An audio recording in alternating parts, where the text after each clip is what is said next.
Bienvenue sur Africa 24 dans cette nouvelle édition du Non-Stop Info au sommaire de l'actualité. Le principal parti d'opposition du Nigeria suspend sa campagne pour 3 jours. Le PDP proteste ainsi contre le limogeage par le président Muhammadu Buhari du président de la Cour suprême Walter Samuel Nkanu Onongen, inculpé pour non-déclaration de tous ses revenus. 23 millions de dollars par jour, c'est la somme que perdent les pays d'Afrique subsaharienne en raison de fausses facturations. Sur 10 ans, de 2006 à 2015, la région a globalement perdu 84 milliards de dollars selon un nouveau rapport. Et puis au Libéria, l'insalubrité du marché Red Light inquiète. Ce marché de Monrovia, la capitale fréquentée chaque jour par des milliers de personnes, est envahi par les tas de déchets mettant en danger les populations qui interpellent les autorités. Mais tout d'abord, prévu le 18 avril 2019, les tractations politiques en vue de la présidentielle en Algérie se poursuivent. L'instance dirigeante du parti du Front de Libération Nationale, FLN, va tenir une rencontre nationale le 9 février prochain. À travers cette rencontre, les responsables et cadres du parti au pouvoir veulent préparer la campagne électorale. Le FLN, qui a entamé la phase des préparatifs de la prochaine échéance, réitère sa confiance au président de la République et président du parti, Abdelaziz Bouteflika, pour poursuivre la mise en œuvre de son programme. En pleine campagne électorale, le président du Nigeria, Muhammadu Buhari, déclenche une polémique. Le chef de l'État, candidat à sa propre succession, a mis fin aux fonctions de Walter Samuel Nkanu Onongen. Le président de la Cour suprême est poursuivi par la justice pour n'avoir pas déclaré des comptes lui appartenant chez Omar Bandaogo. Si la suspension du président de la Cour suprême du Nigeria, Walter Onongen, peut être justifiée par le fait qu'il fait l'objet de poursuites devant le tribunal de bonne conduite, le timing de cette décision du président Buhari suscite des questionnements. Les élections présidentielles devant se tenir le 16 février 2019, le juge Onongen, très critique à l'égard du pouvoir en place, aurait joué un rôle important dans l'issue du scrutin qui n'est pas d'office gagné par le président sortant. Il est coupable de détention d'un certain nombre de volumes d'argent dans ses comptes qui ne s'explique pas pour un fonctionnaire de son calibre. Et là, c'est même pas une décision directe du président lui-même. Non, il y a eu des enquêtes qui ont été faites, ils ont eu des éléments contre lui. Selon la constitution nigériane, le chef de l'État ne peut renvoyer le plus haut magistrat qu'avec l'approbation des 2/3 du Sénat, ce qui n'a pas été respecté. Le principal parti d'opposition a décidé de suspendre sa campagne pendant 3 jours en signe de protestation et la communauté internationale a, elle, exprimé sa préoccupation. Si une procédure administrative amène un chef d'un parti politique à suspendre sa campagne, ça peut laisser penser que oui, la mise à l'écart de ce haut magistrat n'arrange pas le plan justement de l'opposition. La société civile nigériane affirme qu'elle se mobilise dans tout le pays pour protester contre ce qu'elle qualifie de suspension inconstitutionnelle du juge Walter Onongen. L'opposant camerounais Maurice Kamto, qui revendique toujours la victoire de la présidentielle d'octobre, a été arrêté lundi soir à Douala. Cette arrestation fait suite à la vague de manifestations organisées contre le pouvoir. Son parti, le Mouvement pour la Renaissance du Cameroun, MRC, dénonce des interpellations politiques injustifiées. Nathalie Mon et Graziella Tchakonte. Accusé d'être à l'initiative des manifestations contre le gouvernement, le président du Mouvement pour la Renaissance du Cameroun, Maurice Kamto, a été arrêté ce lundi 28 janvier 2019 à Douala avec 15 de ses militants. Selon les responsables de ce parti, il s'agit d'un complot qui vise à détruire leur dynamique. Lorsqu'on voit tout ce qui se passe, l'objectif est de décapiter le Mouvement pour la Renaissance du Cameroun. Donc nous restons en alerte. Les militants restent mobilisés et nous attendons voir ce que nous allons prendre comme décision pour pouvoir faire face à cette forfaiture du gouvernement.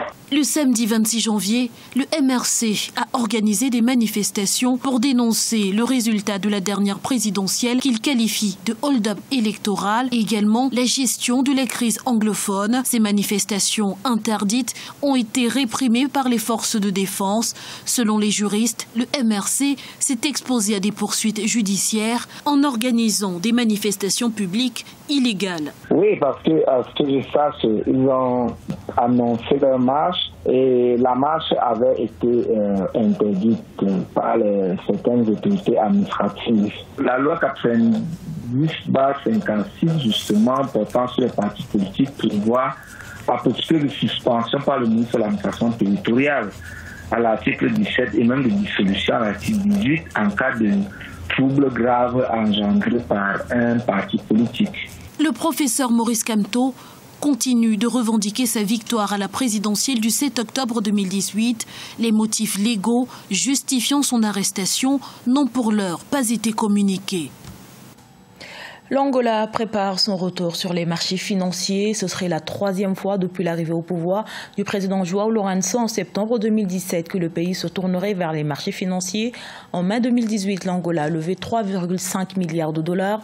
Le conseil d'administration du Fonds monétaire international a approuvé le 7 décembre dernier un prêt de 3,7 milliards de dollars sur 3 ans, dont 990 millions ont été immédiatement décaissés. Mais le pays dont la dette augmente et la monnaie s'effondre estime encore ses besoins financiers à 3,5 milliards de kwanza, soit 11,32 milliards de dollars pour l'année 2019. Et en raison de fausses facturations, entre 2006 et 2015, l'Afrique subsaharienne a perdu globalement 84 milliards de dollars. C'est ce qu'indique un rapport du Global Financial Integrity. Selon l'ONG spécialisée sur la traque des flux financiers illicites à travers le monde, sur ces 10 ans, la région a perdu plus de 20 millions de dollars par jour. Solange Dubois. 23 millions de dollars de recettes fiscales, c'est le montant que perdent chaque jour les pays de l'Afrique subsaharienne, selon un rapport rendu public ce 28 janvier 2019 par le Global Financial Integrity. En cause, de fausses facturations réalisées par des acteurs économiques sur les opérations de commerce international. Il y a un gros problème dans les marchés publics qui sont très souvent sujets à des abus de biens sociaux, à des surfacturations. Très souvent, les personnes profitent d'un marché pour pouvoir bénéficier d'une quelconque rétrocommission. Sur la période de 10 ans que couvre l'étude de l'organisation non gouvernementale, la région subsaharienne a perdu globalement 84 milliards de dollars entre 2006 et 2015, somme considérée comme faible comparée à d'autres. Néanmoins, la proportion globale des pertes est estimée à 33,2% sur le volume total de son commerce extérieur, soit 248 milliards de dollars. L'économie des régions subsahariennes est basée généralement sur l'importation de biens manufacturés, car nous avons des économies qui produisent rarement sur place ce dont les populations ont besoin. Pour rappel, la région subsaharienne avait obtenu un allègement de sa dette aux différents programmes mis en place en faveur des pays pauvres très endettés. En 2018, le marché international des capitaux a également été sollicité pour 16,5 milliards de dollars. Le traitement des déchets est un secteur d'avenir au Libéria. Pourtant, le marché de Red Light de Monrovia, la capitale, est affecté par l'insalubrité. L'accumulation des déchets met en danger la santé de centaines de commerçants et de milliers de consommateurs. Ces derniers interpellent le gouvernement Matilda Diaby.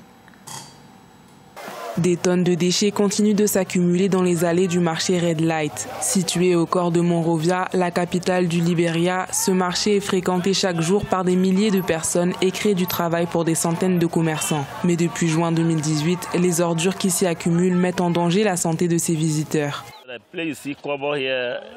Il y avait plus de 200 personnes qui vendaient sur des étals. Maintenant, il n'y a aucun moyen de vendre. Tous ces tas d'ordures nous empêchent de nous déplacer facilement. Les commerçants accusent les autorités locales de ne pas ramasser quotidiennement les déchets qui s'accumulent dans le marché. Alors qu'aucun service public n'est mis en place, beaucoup sont déçus du nouveau gouvernement. Nous avons besoin que le président Weah vienne et nous débarrasser de cette saleté. Aucune mesure n'est prise car les personnes au pouvoir ne travaillent pas ensemble. Ce n'est pas le seul endroit où l'insalubrité règne. Nous vivons dans les ordures. Le président Weah nous avait promis beaucoup de choses comme le travail qu'il n'est pas capable de nous donner. Il pourrait au moins régler ce problème. Nettoyer le marché aurait été un des seuls accomplissements de son mandat. Les autorités locales ont promis de nettoyer la zone d'ici février 2019. Les commerçants du Red Light menacent d'organiser une manifestation si cet engagement n'est pas tenu. Ce journal a été réalisé par l'ensemble de la rédaction. Merci pour votre fidélité. Retrouvez dans un instant une nouvelle édition de l'actualité sur Africa 24.